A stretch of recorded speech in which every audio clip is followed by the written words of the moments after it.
عليكم ورحمة الله تعالى وبركاته.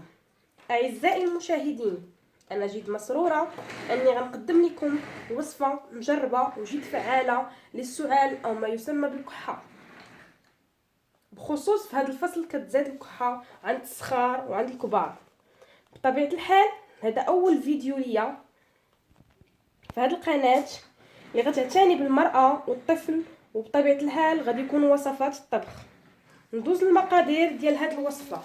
غنحتاجو 4 الحبات ديال الشريحه اللي غادا نكون مرقداهم من قبل في الماء الساخن لمده ساعه، من بعد ناخذهم وننشفهم بشي زيف.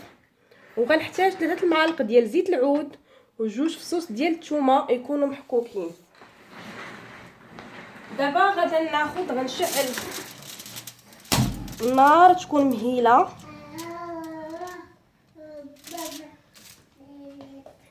نحاول نقصها.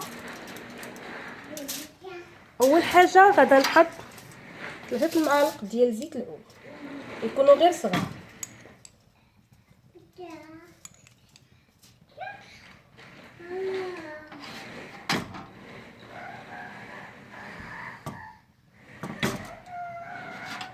نحط 4 حبات ديال الشريحه.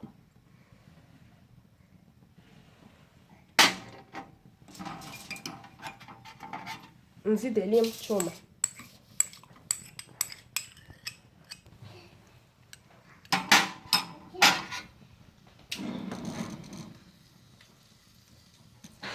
الزيت ديالي دابا بدات كتسخن.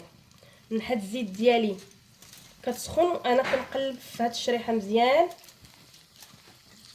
ونحاول نضغط عليهم.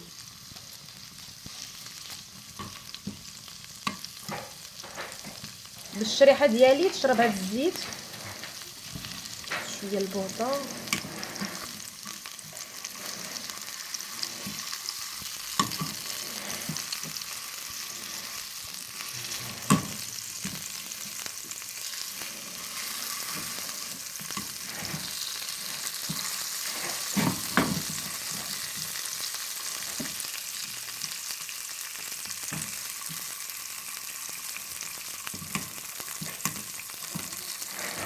نقلبو مزيان ونحاول ما نخليش الزيت ديالي يتحرق.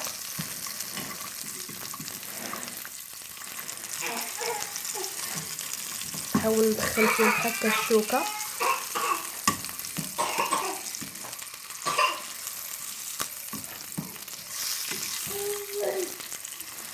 صافي دابا انا حسيت بهم بانهم شربوا مزيان.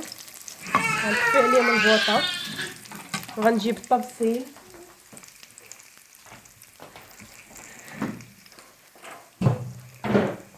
غنحط فيه هاد الشريحه.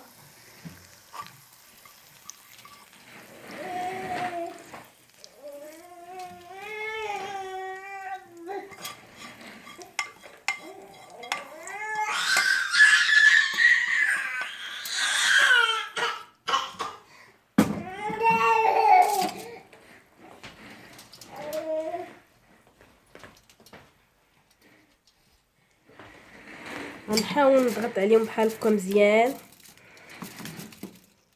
باش هذاك الزيت تشربو الشريحه.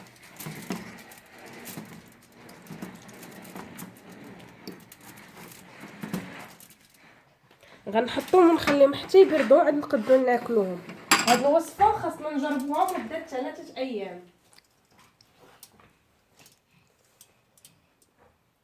اما بالنسبه لهاد الزيت نقدر ناخذه ونصفيه ونعطيه لشي وليد صغير، مثلا الا كانت فيه الكحه ما نقدرش نعطيه الدواء، نقدر ناخذ غير هاد الزيت ونعطيه ليه حتى هو مده 3 ايام. وحتى بالنسبه للمراه الحامل الطبيب ما كيبغيش يخرج ليها كاع الدواء ديال الكحه، تقدر دير غير هاد الوصفه جد فعاله.